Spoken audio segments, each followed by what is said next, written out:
오늘 말씀을 함께 나누면서 주님의 은혜가 여러분 안에, 여러분의 삶에 가득하기를 소망합니다. 오늘 16절 말씀을 오늘 시작할 때 이렇게 시작합니다. 날이 저물었을 때, 날이 저물었을 때. 그렇다면 이 말씀은 앞에 있는 말씀과 연관이 있다는 말이고요.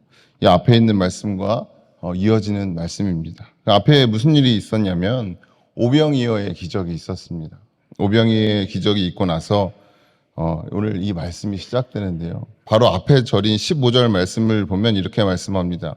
예수께서는 사람들이 와서 억지로 자기를 모셔다가 왕으로 삼으려고 한다는 것을 아시고 혼자서 다시 산으로 물러가셨다. 오병이어의 기적이 사람들의 뇌리에 새겨졌습니다. 정말 놀라운 일이 일어났습니다. 물고기 2마리와 떡 5개로 이렇게 많은 사람이 먹는다고? 정말 많은 사람이 놀랐고 그것이 머릿속에 깊이 자리 잡았습니다. 그렇게 예수님에 대한 이미지가 강력하게 자리 잡다 보니까 이 사람들은 예수님을 왕으로 추대하려고 했습니다. 그런데 예수님은 이 땅에 오신 이유가 왕이 되려고 온 게 아니지 않습니까? 그래서 예수님은 그들을 피해서 혼자 산으로 올라가셨습니다. 그리고 함께 있던 제자들은 날이 저물었을 때에 배를 타고 가버나움으로 출발합니다.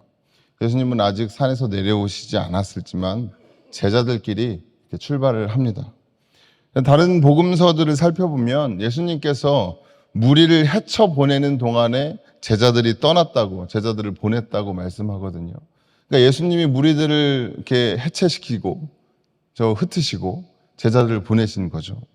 이러한 맥락을 보았을 때 한 가지를 유추할 수 있는데 뭐냐면 이 예수님을 왕으로 추대하려는 사람들의 입장에서 보면은요, 예수님이 그들을 피해서 산으로 올라간다고 했더라도 이 사람들은 분명히 예수님을 어떻게 하면 왕으로 추대할 수 있을까를 고민했을 것입니다. 그래서 예수님과 같이 올라가지 않은 제자들을 괴롭혔겠죠. 예수님을 잘 설득해봐라. 예수님이 우리나라의 왕이 되면 우리도 인생 피지 않겠냐, 우리나라가 부흥 발전하지 않겠냐, 이렇게 설득했을 것입니다. 분명 제자들은 예수님을 잘 설득해 보라고 그렇게 시달렸겠죠. 그래서 이 제자들이 밤에 떠나게 된 겁니다. 예수님의 말씀을 이어가야 되니까, 예수님의 뜻을 이어가야 되니까 그들과 접촉하지 않고 그 자리를 뜨려고 했던 것입니다. 그래서 왕이 되지 않으려는 예수님의 뜻을 지키려고 제자들은 그 자리를 벗어나려고 했던 거죠. 그런데 여러분, 예수님의 뜻을 지키려고 했던 이 제자들에게 어떤 일이 발생할까요? 예수님의 뜻을 지키려고 밤에 배를 타고 가버나움으로 출발했던 이 제자들의 앞에 큰 풍랑이 나타났습니다.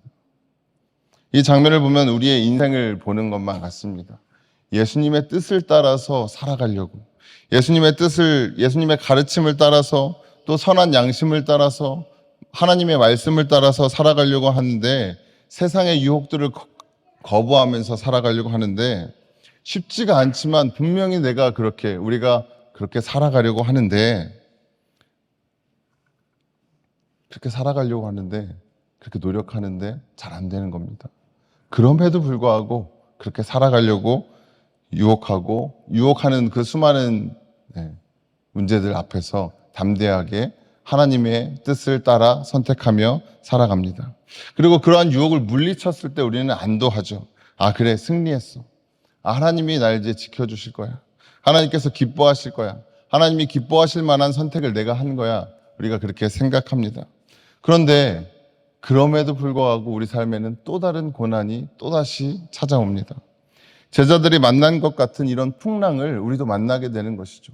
예수님의 뜻을 따라서 가버나움으로 떠났는데 풍랑을 만난 것과 같이 예수님의 뜻을 따라 살려고 했던 우리의 인생에도 또 다른 고난이 찾아오는 것입니다. 예수님을 따르고 그 말씀에 순종하다 보면 이 고난은 분명히 찾아옵니다. 어두운 밤에 힘들고 위험한 항해를 하는 것만 같은 그런 경험을 우리의 삶에서 만나게 됩니다. 목숨을 내놓아야 할 것 같은 긴박한 상황이 우리 삶에 펼쳐지기도 합니다. 그리고 이런 경험을 하는 와중에 예수님께서 나와 함께 계시지 않은 것만 같은, 마치 나 홀로 세상에 떨어져 있는 것만 같은 그런 외로움을 느낄 때도 있습니다. 그럴 때면 정말 엄청나게 큰 두려움이 우리를 압도합니다. 제자들도 이때 두려움을 느끼고 있었습니다. 그러나 제자들은 자신들이 두려운 이유가 예수님의 부재 때문이 아니라 눈앞의 풍랑 때문이라고 생각했습니다. 그래서 제자들은 이 풍랑을 헤쳐나가기 위해 노를 젓기 시작합니다. 그리고 그 풍랑 속에서 심리나 갔습니다. 예수님의 부재가 아니라 상황이 문제이니까 자신들의 힘을, 자신의 노력을 바쳐서 그 어려운 상황들을 헤쳐나가려고 했던 것입니다. 여러분도 잘 알다시피 제자들 중에 어부들이 있지 않습니까? 그러니까 이 풍랑을 만났을 때 어떻게 해야 하는지 잘 알고 있었던 것이죠. 마태복음이나 마가복음에 보면 이 풍랑을 두고 바람이 거슬러서 불어왔다라고 표현하거든요. 그러니까 역풍이 불고 있는 것입니다. 바람이 반대로 불고 있습니다. 오도 가도 못하는 상황인 것이죠. 사실 이 상황에서 가장 좋은 방법은 배를 돌려서 돌아가는 겁니다. 그럼 역풍이 순풍이 될 테니까 말입니다. 돌아가서 예수님께 도움을 요청하면 되는 것입니다. 하지만 이들은 노를 저어서 그 환난과 고난을 자신들의 힘으로 뚫고 헤쳐나가려고 합니다. 기도하지 않고 하나님께 의지하지 않고 상황과 문제들을 해결하려고 하는 것입니다. 기도하지 않고 잘 되길 바라는 우리와 다를 바가 없는 것이죠. 요한복음은 계속해서 하나님의 아들인 예수님을 알아보지 못하는 이 백성들을 계속해서 설명하고 이 상태를 이야기합니다. 예수님이 이 땅에 오셨지만 자기 백성이 예수님을 영접하지 않은 부분을 계속해서 드러내서 이야기를 합니다. 이 상황도 마찬가지입니다. 제자들이 풍랑을 만났을 때 하나님의 아들인 예수님, 이 오병이어의 기적을 보여주신 예수님을 의지하는 것이 가장 정확한 답이었습니다. 이것만큼 확실한 답이 없었습니다. 그러나 그들은 자신의 손을 의지했고 자신의 능력을 의지했고 자신의 방법을 의지했습니다. 기적을 일으키신 예수님만 보았지 그 예수님이 우리의 구원자라고 생각하지 못했던 것입니다. 여러분의 삶이 지금 어두워져 있습니까? 세상 가운데 승리했다고 생각했는데 여전히 어둠 가운데 있어서 당황스러우십니까? 두려우십니까? 삶의 자리에서 강한 풍랑을 만났을 때, 그리고 거센 풍랑이 우리를 집어삼키려고 할 때 예수 그리스도를 의지하시는 저와 여러분들이 다 되시기를 간절히 소망합니다. 하나님의 아들 예수 그리스도가 우리의 유일한 해답 되십니다. 우리의 유일한 구세주이십니다. 이것을 기억하시고 우리의 유일한 구세주이신 예수 그리스도를 따라 살아가시는 저와 여러분들이 다 되시기를 간절히 소망합니다. 그런데 제자들이 이 노를 저어서 심리나 갔지 않습니까?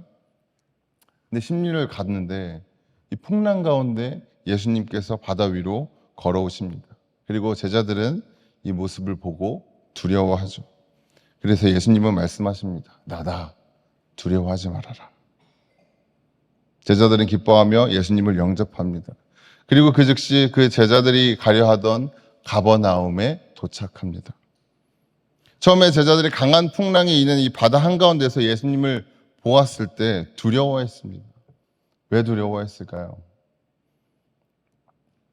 제자들이 노를 저어간 거리는 한 10리쯤 됐다고 하는데 한 4km에서 5km 정도 됩니다.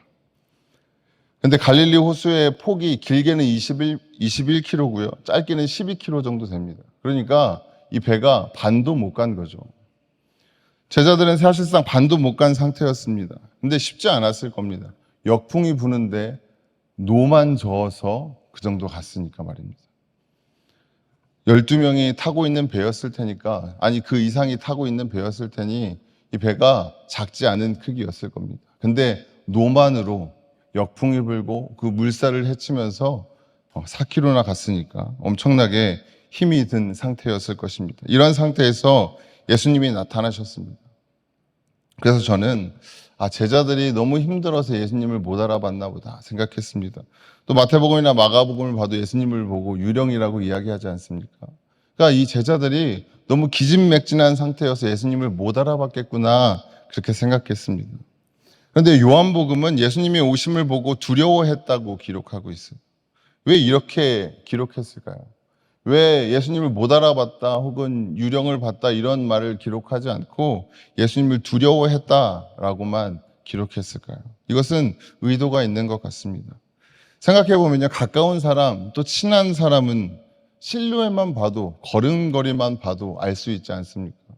제가 이전에 있던 교회에서 한번 JTBC에서 기자가 찾아왔습니다. 그러면서 교회 카페에서 촬영을 해도 되겠냐고 물어봐서 어떤 촬영인지 물어봤더니 이분이 교회에서 이제 교역자들과 또 다른 분들에게 험한 일을 당해서 이분의 억울함을 호소하는 그런 인터뷰를 하고 싶다는 겁니다. 근데 교회 카페에서 하고 싶다는 거예요.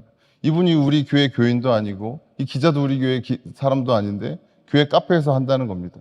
아니 그럼 이걸 촬영을 하면 사람들이 다 알아보지 않겠냐. 그랬더니 이게 구성만 나와서 사람들이 알아보지 못할 겁니다. 이렇게 얘기하는 겁니다.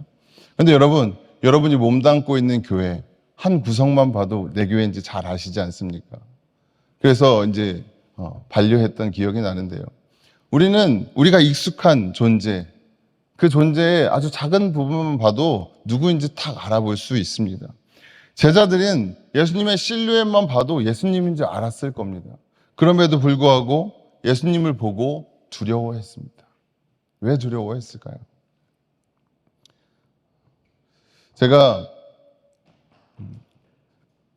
제가 이제 합동 예배를 드리면 가끔 저에게 집사님이라고 부르시는 분들이 있습니다. 제가 교육 파트에서 또 청년부에서 이렇게 하다 보니까 사람들이 저를 잘 못 알아보시는 거죠. 여기 물론 수요 예배 나오시는 분들은 잘 알아보시겠지만, 근데 이제 지난주 주일날 이제 제 아내가 유치부 설교를 이렇게 했습니다. 그러고 나서 성도님들이 물어보셨다고 해요. 사모님인지 처음 알았습니다. 근데 사모님, 목사님은 혹시 누구신가요? 이렇게 물으셨다고 하더라고요. 근데 그분이 제가 목사인지 알게 되면, 저한테 집사라고 하셨던 그분이 제가 목사님인 줄 알게 되면 좀 이런 마음이 들지 않을까? 좀 두려운 마음, 내가 실수했네.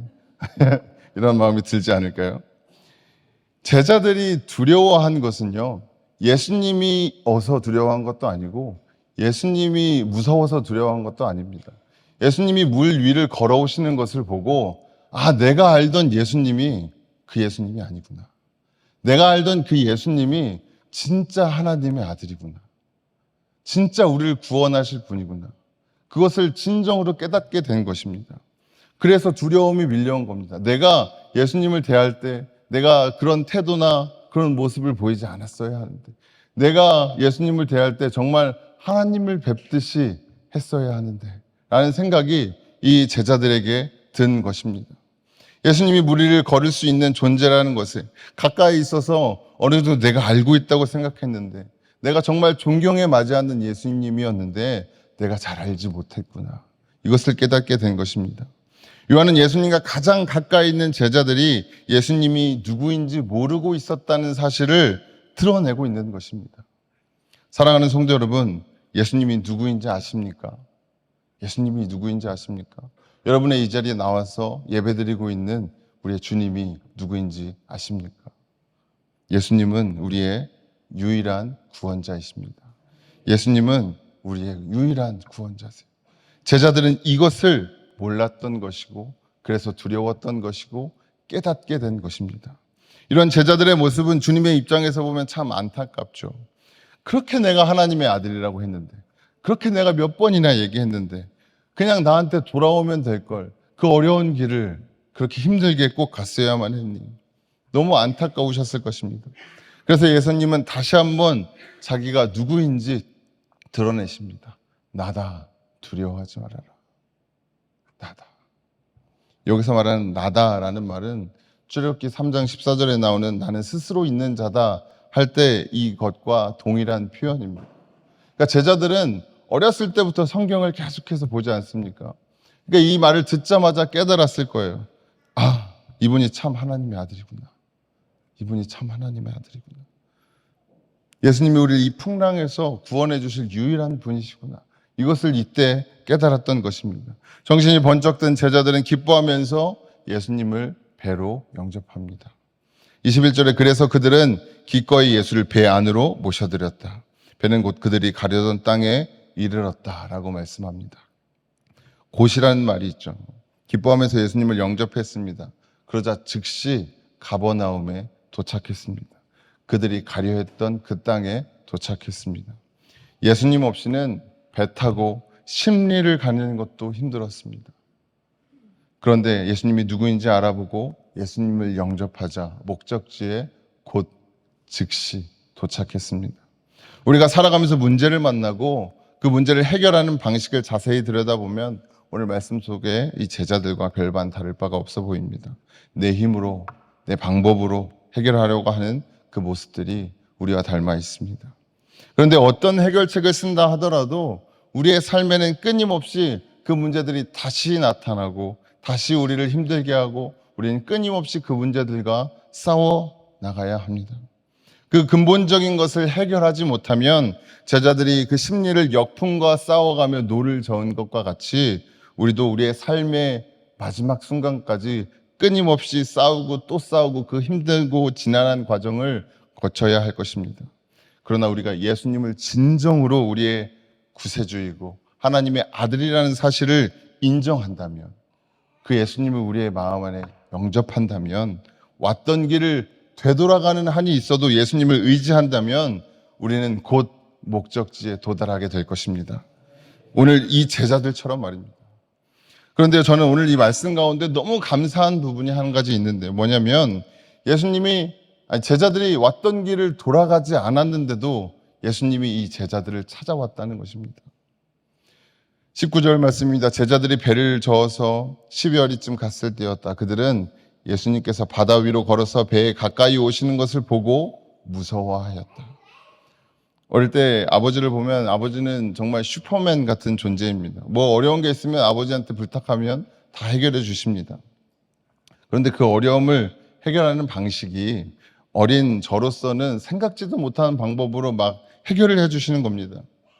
근데 제가 지금 요즘에 집에 가면 이런 아버지와 같은 슈퍼맨이 되어 있더라고요. 자존감이 막 올라갑니다. 애들이 아빠는 어떻게 그런 걸 그렇게 막 다 잘 고쳐? 이러면서 저를 막 칭찬해 줍니다. 아이들이 생각하지도 못하는 것을 제가 해결해 주는 거죠. 그럼 여러분과 저에게 예수님이 그런 분이십니다. 우리가 생각하지도 못한 방법으로 역사하십니다.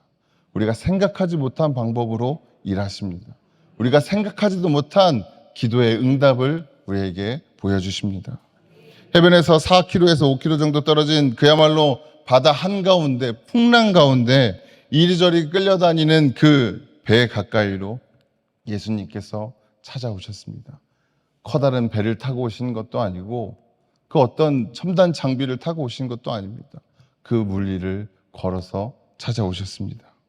인간으로서는 도저히 상상할 수 없는 상황입니다. 바다 한가운데 사람이 걸어오다니. 그런데 그곳에서 예수님은 제자들을 찾아오셨고 힘들어서 지쳐서 이제 그만하고 싶은, 포기하고 싶은, 이제 그만 내려놓고 싶은 그 제자들 앞에 찾아오신 예수님께서 그들과 함께 하실 때 그들은 목적지에 도착했습니다. 오늘 이 자리에 저와 여러분을 위해서 예수님께도 찾아오셨습니다.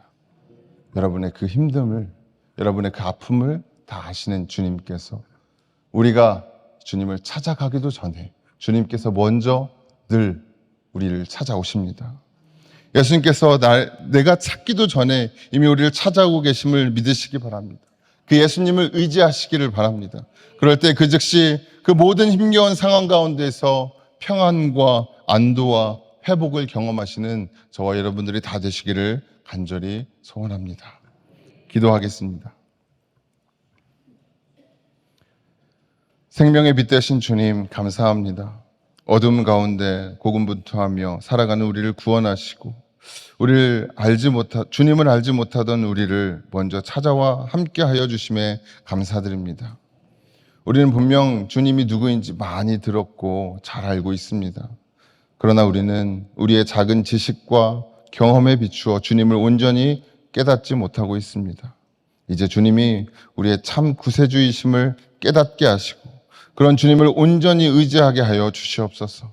그래서 어둠 가운데 있던 우리를 빛으로 인도하여 주시고 풍랑 가운데 있던 우리를 주님의 나라로 인도하여 주시옵소서.